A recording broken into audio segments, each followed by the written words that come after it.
এবার ফাঁস হলো মূলত যে তিনটি কারণে 10 জনের ফ্রান্সের সামনে মুখ থুবড়ে পড়ল ব্রাজিল।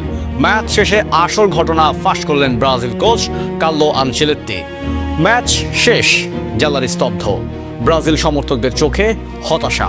আর ঠিক সেই মুহূর্তেই সামনে এলো এমন এক সত্য যা শুনে অবাক পুরো ফুটবল বিশ্ব।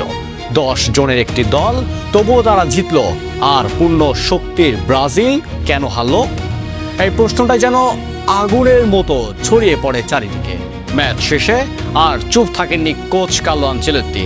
তিনি নিজের সামনে এনে দিলেন সেই ভয়ঙ্কর সত্য যে তিনটি কারণে নিজেরাই নিজেদের হারিয়ে ফেলেছে ব্রাজিল। প্রথম কারণ, সুযোগ নষ্ট করার মহামূল্য ভুল। ম্যাচের শুরু থেকে ব্রাজিল ছিল আক্রমণে এগিয়ে, একের পর এক সুযোগ তৈরি হচ্ছিল, কিন্তু শেষ মুহূর্তে এসে বারবার ব্যর্থতা।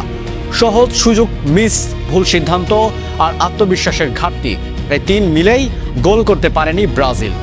আর ফুটবলে একটা কথা চিরন্তন, যে সুযোগ কাজে লাগাতে পারে না, শাস্তি তাকেই পেতে হয়। দ্বিতীয় কারণ, লাল কার্ডের পর ভুল কৌশল।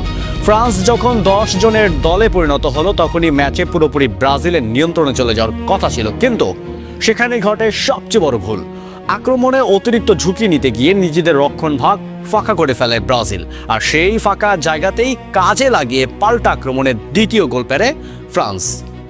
কোচ নিজেই স্বীকার করেছেন এই মুহূর্তে দলের ভারসাম্য নষ্ট হয়ে যায়। তৃতীয় কারণ, মানসিক দৃঢ়তার অভাব। ফুটবল শুধু পায়ের খেলা নয়, এটি মানসিক শক্তিরও পরীক্ষা। একজন কম নিয়েও ফ্রান্স খেলেছে ভয়হীন ফুটবল, আর ব্রাজিল তারা যেন চাপের কাছে ভেঙে পড়ে। গোল হজম করার পর দলে দেখা যায় অস্থিরতা, তাড়াহুড়ো, ভুল পাস, সবকিছু মিলিয়ে হারিয়ে যায় ছন্দ। কার্লো আনচেলত্তি ম্যাচ শেষে স্পষ্টভাবে বুঝিয়ে দেন, এই হার কেবল প্রতিপক্ষের শক্তিতে নয়, নিজেদের ভুলেই এসেছে। শেষ মুহূর্তে চেষ্টা ছিল, লড়াই ছিল, কিন্তু পরিকল্পনা আর মানসিক শক্তির ঘাটতি শেষ পর্যন্ত সবকিছু ধ্বংস করে দেয়। কারণ বিশ্বকাপের মতো বড় মঞ্চে এমন ভুলের কোনো ক্ষমা নেই, যেখানে প্রতিটি সুযোগ, প্রতিটি সিদ্ধান্ত, প্রতিটি মুহূর্ত সবকিছুই হতে পারে ভাগ্য নির্ধারণের কারণ।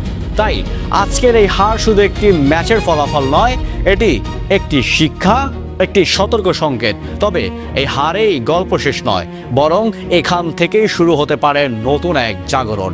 কারণ ব্রাজিল এমন একটি দল যারা হার থেকে শিক্ষা নিতে জানে, ভেঙে পড়ে না, বরং আরও শক্ত হয়ে ফিরে আসে। এই ম্যাচে যে ভুলগুলো সামনে এসেছে, সুযোগ নষ্ট করা, কৌশলের দুর্বলতা, মানসিক চাপ, সবকিছুই এখন তাদের জন্য বড় শিক্ষা হয়ে দাঁড়িয়েছে। বিশ্বকাপের আগে এই ধরনের ধাক্কাই অনেক সময় দলকে পরিপক্ক করে তোলে। কোচের পরিকল্পনা আরও নিখুঁত হবে, খেলোয়াড়দের মধ্যে বোঝাপড়া আরও দৃঢ় হবে, আর সবচেয়ে বড় কথা, প্রতিটি ফুটবলারের মধ্যে জন্ম নেবে নিজেকে প্রমাণ করার এক তীব্র আগুন। এই ব্রাজিল দলটা এখনো গড়ার পথে, এই দলটা এখনো নিজেদের সেরা রূপ দেখায়নি, আর যখন তারা সেই সেরা রূপে পৌঁছাবে, তখন তাদের থামানো সহজ হবে না।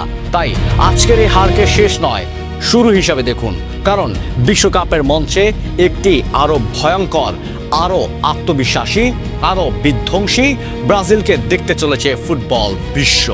আর ব্রাজিল যদি এই ভুলগুলো শুধরে নিতে পারে, তাহলে মনে রাখবেন, এই হার থেকেই জন্ম নিতে পারে এক ভয়ঙ্কর প্রত্যাবর্তন।